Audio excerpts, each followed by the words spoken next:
Okay, installation of the new large FeatherTouch adapter to the Primalucelab Sesto Senso.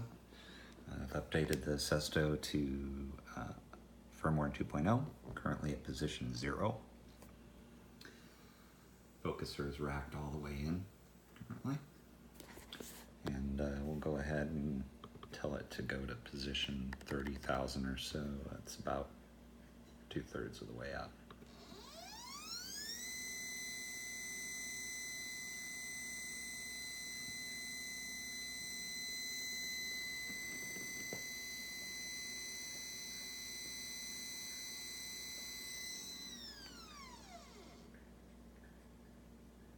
Very fast.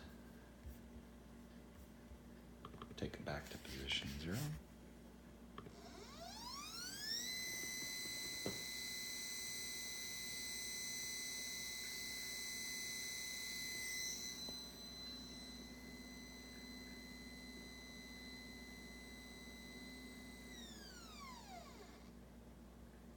Perfect.